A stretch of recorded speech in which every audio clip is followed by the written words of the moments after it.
I've heard concerns from gay and lesbian friends that fear Paul LePage is going to discriminate against them. Now, this fear comes from a soundbite in a radio interview where Mayor LePage was asked about the Human Rights Act and what he thought about it. And he said that he thought it should go back to the legislature and be looked at. Now, this is in reference to an incident about a boy in the 6th grade who wanted to be able to use the girls' bathroom in school. Back in March, on March 1st of 2010, a proposal was made by the Human Rights Commission, and they tried to establish a regulation where boys could use girls' bathrooms in all of Maine's schools. And this Human Rights Commission, it's a state agency, and what they do is enforce anti-discrimination laws. And so that makes it available for them under the Human Rights Act to be able to sue people and take you to court over these claims. Now, an issue that many people had with these regulations is that they were developed in a closed-door session.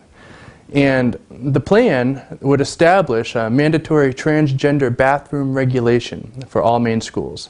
The proposal was prompted by a decision last year that found in a school in Orono, the Asa Adams School, had discriminated against a boy by not allowing him to use the girls' bathroom.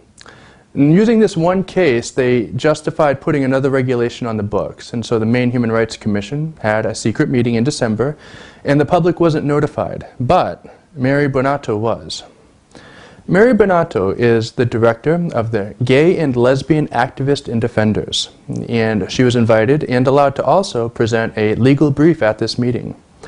The Maine Human Rights Commission said, in documents that were obtained through a Freedom of Access Act, that Asa Adams did indeed discriminate against this boy by not allowing him to use the girls' bathroom because he feels like a girl. The Maine Human Rights Commission said they found reasonable grounds to believe that unlawful discrimination had occurred and that the elementary school was obligated to let boys use girls' bathrooms if they wanted to. So another document was obtained, and the details here were the proposal itself, and it says that transgender students must be allowed to access bathrooms that correspond with their gender identity or expression, or, if they prefer, to existing single-stall bathrooms. So these regulations will impose statewide mandates and presents a number of valid concerns for many people because it's a regulation that will affect every Mainer. One, by increasing the number of prosecutions and court convictions of individuals, groups, and organizations that don't think it's okay for boys to use girls' bathrooms in public places. In a democracy like ours, the people of Maine should have known about this issue, and they should have been able to vote on it first, not have a person or special interest group behind closed doors, in secret meetings, create regulations that do not represent the vast majority of the people. That is not fair or equal. It is the over-regulations across the board that has led Maine to the point where we are at now. And this human rights issue is just another example. Another area where there's a great deal of confusion is this issue of gay marriage and what it means. Let's take a look at current Maine state law. Title 22, Subtitle 2, Part 6, Chapter 701 covers health, welfare, births, marriages, and deaths, and it also outlines the general provisions. This state statute clearly equates domestic partnership to marriage.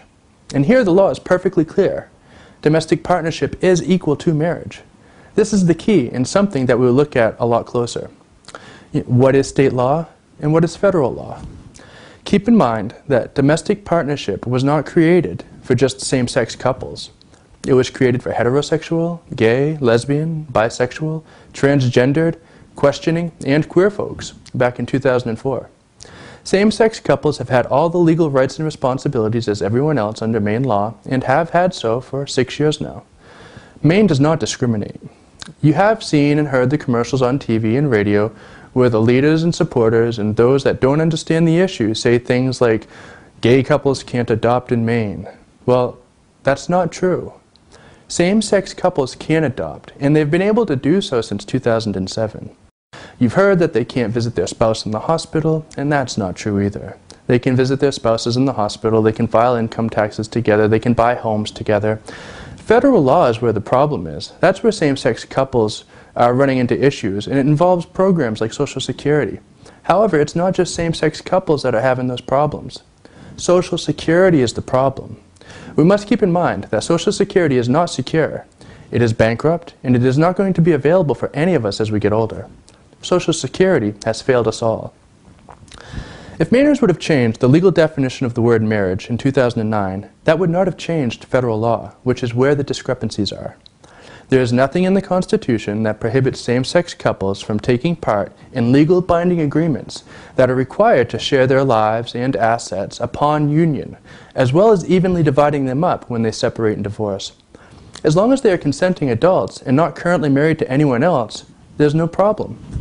Again, the problem that same-sex couples have has to do with federal law, because on the state level, everything is already fair and equal.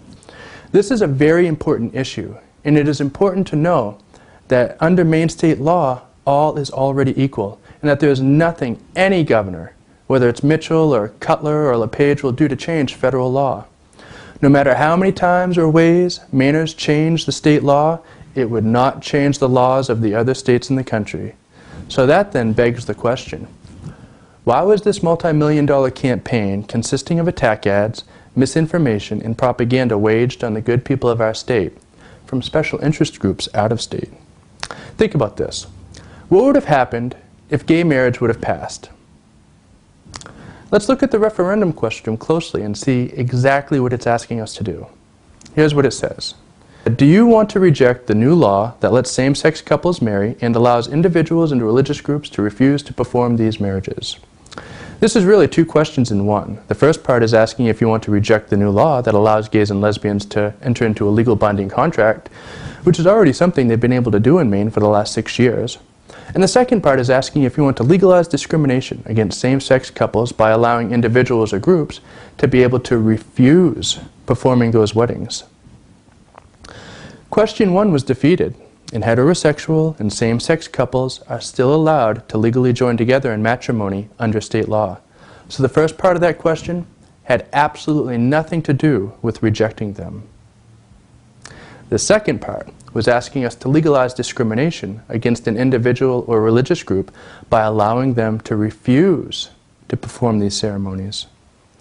Since the first part of the question is a moot point, the thrust of this new law would have been on the second part of the question, which would make it legal to prosecute individuals and groups that don't wish to wed same-sex couples. Passing question 1 would criminalize and prosecute individuals, groups, and organizations that did not want to perform the same-sex ceremonies. And the only people that fall into that category are Jews, Christians, Muslims, and others. If question 1 would have passed, it would have legitimized the discrimination that they were claiming in the first place. It was a gambit. Let's look at what the Maine Human Rights Commission does again.